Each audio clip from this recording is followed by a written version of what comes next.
I'm back. G'day, my name's Adam Hills. Welcome to Spicks and Specks, the music quiz show that has a collection of plaster casts of every musician it's ever had. Our two team captains each and every week are the man that's playing to win, Alan Bro, and the girl for whom there is no second prize, Miff Warhurst. Alan's first guest tonight is an American guitarist and singer who has been nominated for a Golden Globe Award, named as a guitar god by Rolling Stone magazine, and was introduced on stage by Dave Grohl of the Foo Fighters with the sentence, "There are some guitar players that are good, and there are some guitar players that are really freaking good. And then there's Kaki King." Please welcome to the show, Kaki King.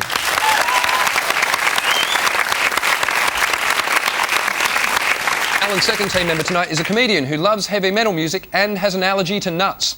He'll happily bite the head off a bat, but not if it's been dipped in satay sauce. Please welcome Adam Rosenbach. Miff's first guest tonight is a conductor, music director and music educator who has won an Order of Australia medal, the Bernard Hines Award for Services to Music in Australia, and the Australian Music Centre's Award for Most Distinguished Contribution to the Presentation of an Australian Composition by an Individual. Oh, we're not worthy of Richard Gill.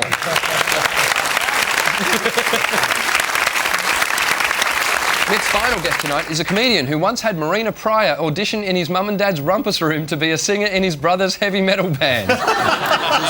She didn't get the gig, but she did stay for 3 games of ping pong. Welcome back, Dave O'Neill. She did. My brother, the band was called Firelock, by the way, and my brother said she couldn't sing. Yeah, I know, but my family've got a great history of saying bad things about people who, before they're successful, who go on to be very famous. My dad took us to a band when I was 6 years old, dropped us off in the station wagon, it was at an oval, and he drove off. I still remember he stuck his hand out the window and went, "That band will never get anywhere." AC/DC. On the other hand of picking good talent, I was doing a stand-up show in a place last year in Birmingham called the Glee Club. Now, I know you're aware of the Glee Club because you had been there the week before. Oh, really? Yeah. I didn't see your poster. Really? No. Does this ring a bell? Oh, yeah! Yeah, cool. That's right. Yeah, right. Yeah. And the venue owner afterwards said to me, "We had someone here last week called Kaki King. You have to track this person down." Wow, really? I went immediately and researched you. The first thing I learnt was 5'1", and you started out in the subways of New York, busking. Mm-hmm. How does someone 5'1" survive in the subways of New York? Everyone thinks, oh, the subway is so horrible and scary and crime-ridden and just filthy. And it is filthy. But it's not really crime-ridden, and it's actually just a place where people catch trains. True. That is true. You know, I've been sadly misinformed. Miff and Alan will each pick a topic that everybody will be quizzed on. Your choices tonight are Verismo opera, hardcore, Britpop, and acid jazz. Alan, you can pick the first topic tonight. I think we're going to have Britpop, please. Certainly. Miff? We have to go Verismo. Verismo. All right, we'll start with Britpop. wow. Everyone on your buzzers. Let's play Spicks and Specks. Your first question for 1 point. Which Britpop anthem opens with the line, "She came from Greece"? Pulp. Yes. Pulp, Common People. Common People by Pulp. Yes, Dave O'Neill. Next question for 2 points. Have a listen to this. Tell me the name of the song and which Supergrass album it was first released on. We are young. Yes. All right. Yes, that's the name of the song, is All Right. The album? Here Come the Fuzz. Here Comes the Fuzz. No, I'm going to go to this side. I Should Coco. I Should Coco. Well done, Miff. That's the name of the album. 1 point each. Finally, for 3 points, Britpopsters Blur were one of the biggest bands in the 90s. Watch this video montage, name all 3 songs.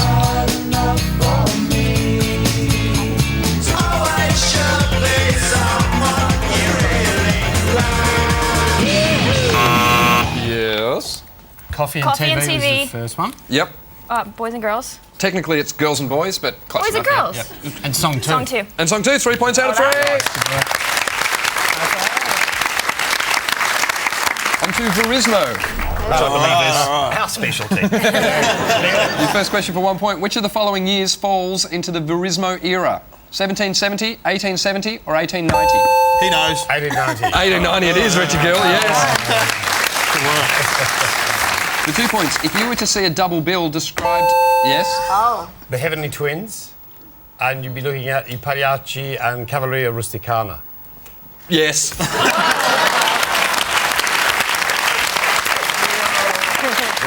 What was the question question, Adam. The rest of the question was, if you were to see a double bill described as Cav Pag, which two operas would you be seeing? And it was Cavalleria, Those two. Oh, that's Rusticana and easy. Cagliacci. Yeah. Cav Sav, was it?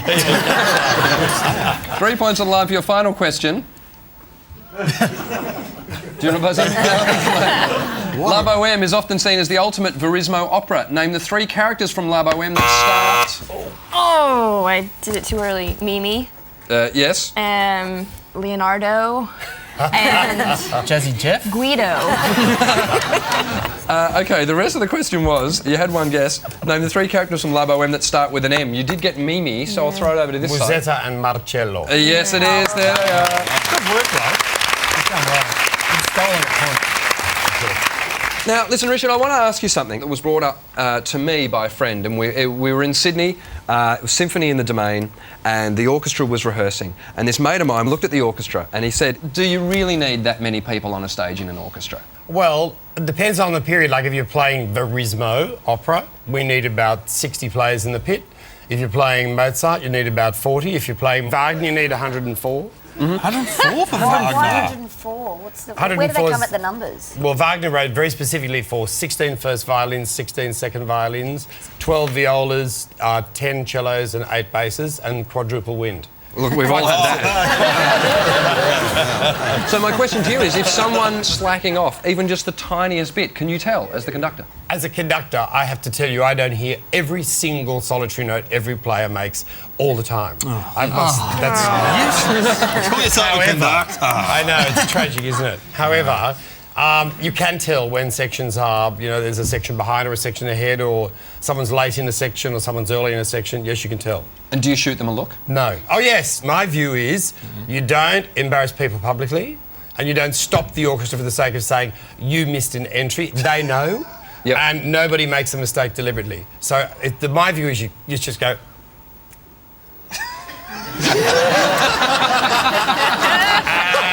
They clearly think that you're on fixes drugs. everything up, and they look at each other going, "What's wrong with this guy?" Who do you really hate? Come on, who do you really? I don't- Does the timpani drummer?